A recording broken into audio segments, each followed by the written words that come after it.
Passionné de jeux, de sport et d'actualité, Jean-François Barry. Le gars le plus curieux à la radio. Les drôles trolls se font troller. Avec Jean-Denis Scott.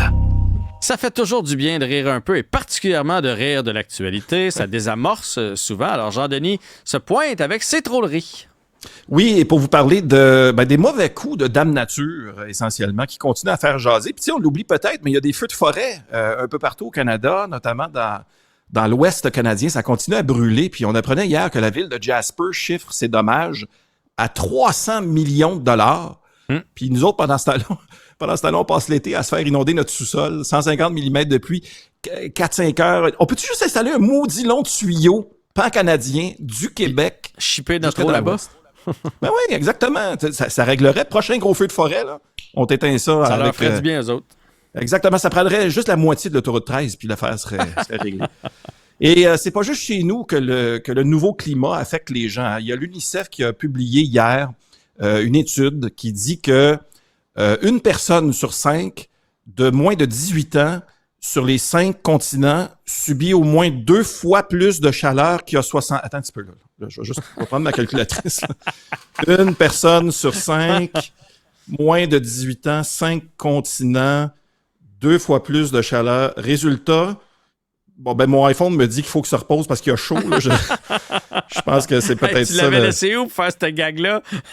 Écoute, 2 heures dans le four à 3,50. Il a scrappé un téléphone pour un gag.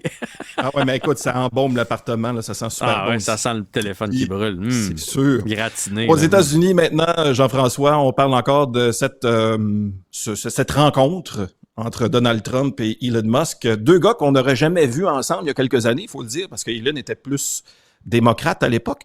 Marc, on a vu Martin Matt puis Laurence Leboeuf ensemble au Stade IGA lundi. Fait que j'imagine que tout est possible. Hein? Ceux qu'on pensait pas revenir ensemble, peut-être le font.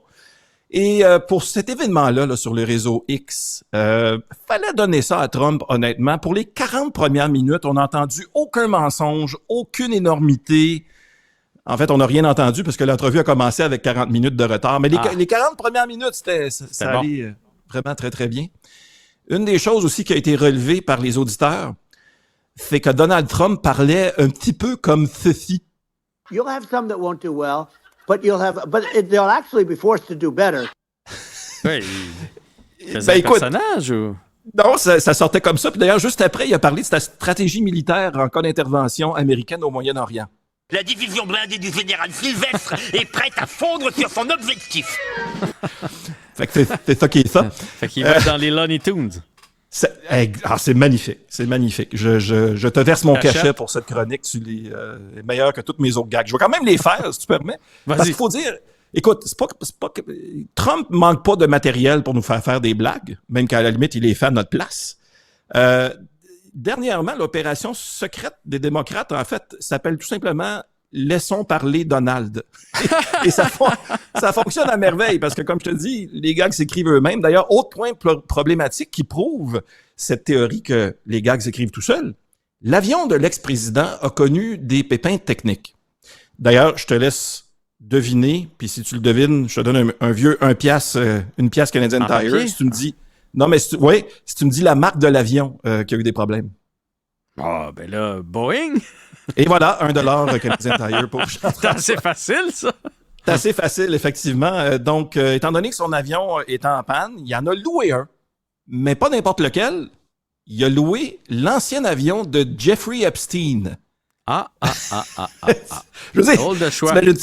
Drôle de choix, tu dis. Imagine Pierre Poilievre qui fait campagne en arrivant sur la Harley de Mom Boucher. Tu sais, c'est un peu... c'est équivalent, mais je suis pas sûr que c'est une très bonne idée. Mais évidemment, d'écouter cette conversation-là entre Elon Musk et Donald Trump m'a finalement donné la réponse à une question philosophique que je me pose depuis des années.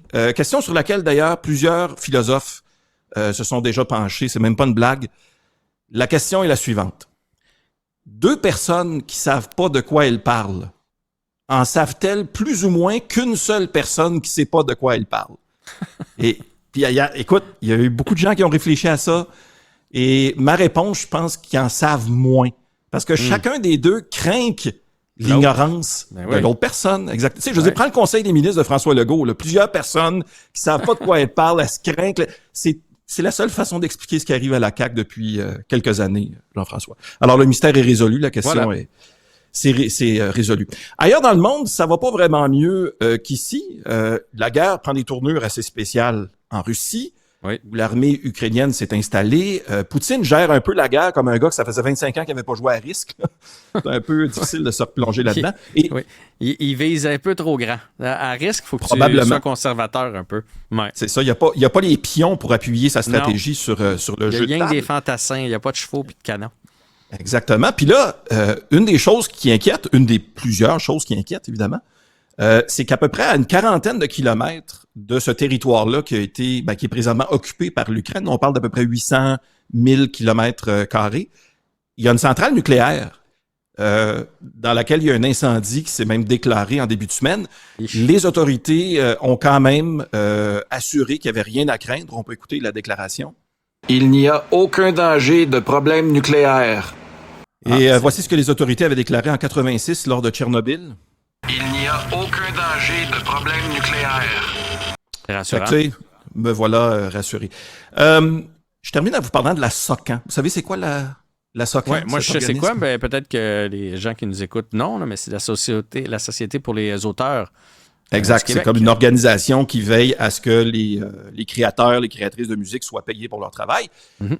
Ben là, je vais vous parler du bon vieux Dagobert à Québec. Oui, à Québec, le bar. Oui, le bar Dagobert. As-tu des bons souvenirs là, Jean-François? Quelques-uns. Ouais, mais c'est parce que j'ai fait de l'humour là-bas. C'est pas parce que je sortais, là. Je me disais que c'est pas parce que tu avais fait un solo sur les chansons d'une toute nouvelle artiste qui s'appelait Ariane Moffat, mettons, à l'époque.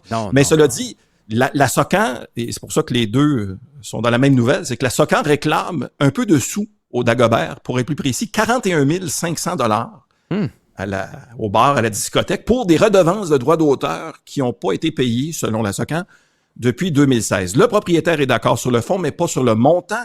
Il dit aussi qu'il y a eu des problèmes de communication, entre autres, et là, je cite, selon lui, la SOCAN aurait utilisé des anciens renseignements pour communiquer avec le Dagobert. C'est sûr que ça faisait longtemps que le proprio n'était pas allé vérifier son compte IRC. C'est ce qu'on dit. MySpace aussi. CompuServe. Caramel. Mais ils ont finalement réussi à se parler au téléphone et on termine avec un extrait de cette conversation. Là, vous allez pas faire les jokes de roi Dagobert, j'espère. Ben, c'est quoi que vous devez verser aux artistes? Des royautés. Ah ben voilà! Tout est dans tout, Jean-François. Tout est dans tout. Merci, Jean-Denis. On se reparle vendredi. À vendredi.